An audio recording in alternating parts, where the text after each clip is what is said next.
often, and that sometimes they go in and then they'd be replaced with someone else, and you're like, well, what happened to the other one? And then there were some stable boys that just like disappeared. So there was kind of weird stuff happening that people kind of questioned, but they were again very powerful couple, so people didn't push too much on it.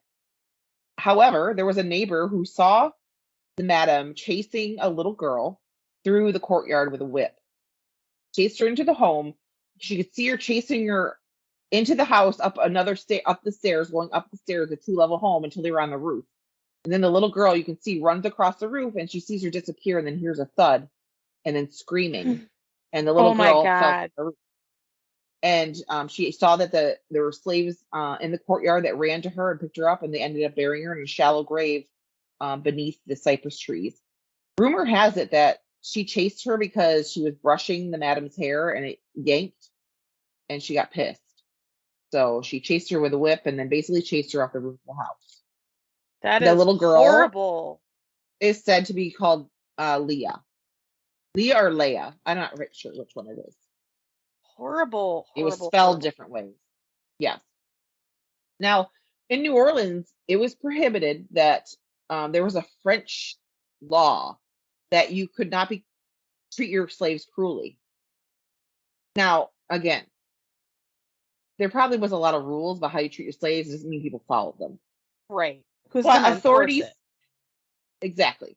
The authorities listened to the neighbor, because the neighbor reported it, so they went and investigated, and they basically told her, you need to sell your slaves. Your slaves are being taken from you, and they're going to be sold at auction. But she was like, oh, okay, slap my hand. That's okay. Because she ended up having family or someone she knows buy the slaves that she bought back from them and got them all back in her house anyway.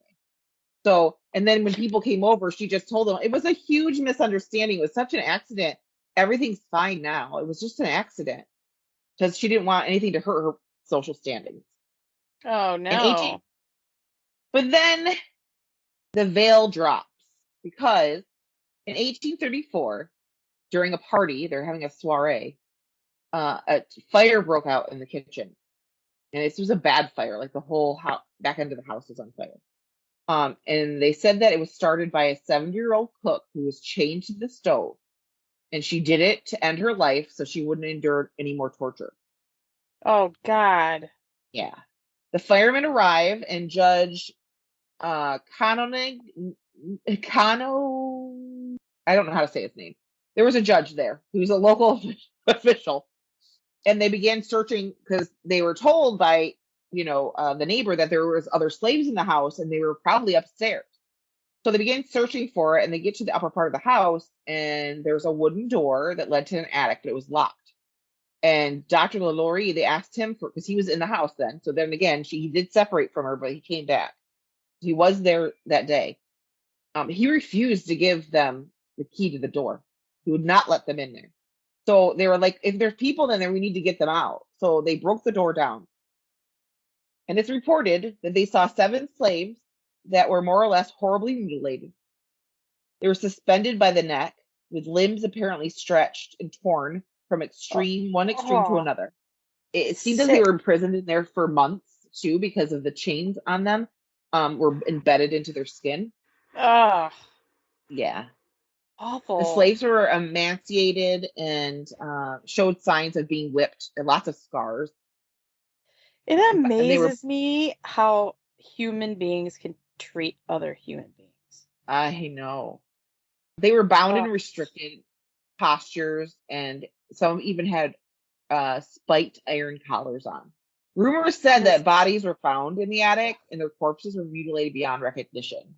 That was hearsay. There was no proof that that happened. There were stories that flew during this time when this happened, that slaves' bones were broken numerous times and set in unnatural positions to look like crabs or caterpillars. So when they moved, they bent in weird directions. Another slave is said to have a hole drilled into his head and had a wooden spoon sticking out, an attempt to stir his brains. Another they say, had skin peeled back and exposed tissue and muscle. And one had intestines removed and wrapped around his naked waist. The Ew. slaves that were mutilated were carried out through the crowd, which has started to form outside the house, obviously, because there's a fire and what else is there to do in the 1800s? Um, Right. Dr. LaLaurie basically disappeared. He like took off. He was like, I'm out. Peace, see ya. uh, Delphine's servant, she had a personal servant who was a lighter skinned black man who she took very good care of and was at her side at all times. They said that she would save drink out of every glass of wine she had for him, and he was fed well and taken care of. He was dressed nicely, so he was very, very loyal to her. And he sealed off the house from the people outside. And the crowd was waiting to see, because after they saw the state of the slaves that were being taken out, they were like, what is going on? And these were all different types of people showing up outside there. The people started to wait to see, like crowds started to form saying, where are the police? Like, they need to be arrested. Word spread of the atrocities that were seen in the house, and people started talking about, oh, remember the slave girl that fell off the roof? And you remember how there's always different slaves coming in and out of there, and weird things are happening. And so people really started getting really suspicious now. And it said that up to 2,000 people showed up outside the house, like wanting justice and wanting, like, basically a witch hunt to get her. But they wanted the cops to show up, and the cops weren't showing up. A wooden table is said to have been brought out of the house. It had whips, shackles, knives. Some of it still had crusted blood on it. Ugh. Gross. Yeah, gross. A female slave said that Madame LaLaurie would sometimes torture and beat slaves while music and parties were happening downstairs. She would come up fully dressed in her ball gown, beat them, whip them, do whatever. When she was content, she left. She also said that when her daughter, who was crippled, the one that had a deformity, would try to sneak food to the slaves as she was starving, she felt bad for them, then her mother would beat her also. The mob that had formed outside the house. She's a wonderful person. Yeah, she's a great lady. Wow. Continued to grow, and no arrests had been made, and they grew restless, and they started yelling into the house, making threats to Madame LaLaurie. Then a carriage came busting out through the gates, with her personal servant driving. They went through the crowd. People started to run because they were going to get run over by the horses. They went down Hospital Street and towards Bayou Road. Some say she had a sailing vessel already waiting for her, and she left to Mansville. Now, there's some things that said that she met Dr. LaLaurie there, and they met with an attorney to sign an agent in New Orleans to handle their affairs because they needed to get out of town. Okay. Others say that they didn't meet there, but she signed the papers. So it's not really, they end up splitting. They don't end up together when they take off. Her and her husband? Yes. And she ends up going to France. And I believe he did too, but they didn't end up together when they got there. Well, they were probably, they probably just were together to not be scandalous. You know what I mean? Right. The crowd that was left behind decided to take matters into their own hands, and they went and they went in through windows and broke open doors, and they basically destroyed the house, like ripping things off the walls, taking furniture, people were just ransacking the house. Finally, law enforcement showed up, calmed everything down, got the people out of the house. Like I said, Madame LaLaurie is said to have gone to France. Some say, while she was in France, she was killed by a wild boar, but while she was hunting. That sounds appropriate. Yeah, she should have been. Sounds Another like story a very said that painful way to die, and yeah, no one else deserves it more. no. Another legend says that she died among family in Paris in 1892. No legal action was ever taken against them. And part of it might be because if they left the country, what could they do? Not much. Delphine wanted to go back to New Orleans. They have found letters that she has written to her family, her children, but they forbade it. They're like, you can't go back there. No one's going to want you there. Her children, except for her oldest, who stayed in New Orleans and married a man in New Orleans, all stayed with her in Paris. This is the one who was deformed? No, the oldest one was a different one. Oh, okay. It was the one that she had with a Spanish official. So she was lucky enough to have a different last name. Yeah. Well, all the children except for the youngest two. So out of the 7, 5 had different last names. The LaLaurie last name was different. It is said, though, that when she passed away, that they did bring her body back to New Orleans. And there's a blank tomb in the St. Louis Cemetery, number 1, that holds her body. So the stories and legends about this house and about what happened, it's hard to say what really happened, or if it was like exaggerated. The paper that reported a lot of the things was kind of like an Inquirer kind of paper. So people often say, like, you know, the extreme of how they found the people probably wasn't as bad as what it was, but she wasn't a good person. Like, that for sure. Like, she wasn't a good person. No, not at all. No. So funeral records show that between 1830 and 1834, 12 slaves actually died in that mansion. So in a short amount of time, 12 people, like, that's weird. So even though that these stories were maybe some exaggeration about the extent of the torture and things like that, still there's record and proof that 12 slaves died in a 4-year period. That's a lot. Yeah.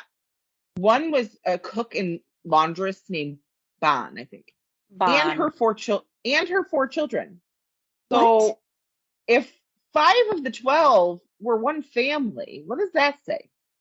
You know? Yikes. It was also reported 2 weeks after the incident happened in 1834, when the house caught on fire and all that stuff happened. There was by the New Orleans Advertiser that while digging in the yard, bodies were disturbed. They found bodies buried, one of a small child. So it kind of ties into, they said that the neighbor said that she saw them carry the lifeless body, that little girl, and bury her in the yard. And not only were her body found, but they found other bodies buried in the yard. So there's also documentation of that. So again, yeah, some of it probably is hearsay and maybe exaggerated for media, because media does that. But there's still proof that bad things happened there, and she still was not a good person. No, awful. Madame LaLaurie has been reviled as a monster, a demon in the shape of a woman, and fury itself that escaped hell. The burned-out mansion sat empty until 1838, when Charles Caffin bought it and rebuilt it in an empire style. So he rebuilt the house, which was originally 2 stories. He built a 3rd floor in the rear of the building. And then in 1928, it was considered the highest building for squares around. So it was one of the highest. It's the highest building in the French Quarter at the time, which I'm probably sure it still is. That's cool. Because it's, I mean, how many stories was it? All old. Was it 3 stories? Yeah, it originally was house. 2. Yeah, originally it was 2 stories, but then when Charles Caffin bought it in 1838, he added extra stories, and they added a rear end of the building. They added onto it. It's said, though, that first buyer, he didn't keep it long. He was plagued by strange noises, cries, and groans at night. And then he thought, well, okay, I'll just rent rooms out, right? I'll just rent the rooms. But tenants only would stay for a few days. And he was like, forget this, and gave up and abandoned it. Civil War Reconstruction turned it into a integrated school for girls in 1874. That's awesome. Well, yeah, it sounds awesome until the White League came in and forced the black children out. Ah. But that didn't last long, because the segregationist school board changed it to a school for all black children. So they said, okay, well, if you're not going to let them integrate, then this is for the black children. But that only lasted a year. Girls that were in the school were being attacked by a woman, in quotation marks, they would say. They would have bruises and scratches on them. So people say that's the ghost of Madame LaLaurie. She's even horrible in death. What a horrid person. In 1882, an English teacher turned it into a conservatory of music and dance school, until the local paper claimed improprieties with female students. And then he got shut down the next day. So the English teacher was being a perv.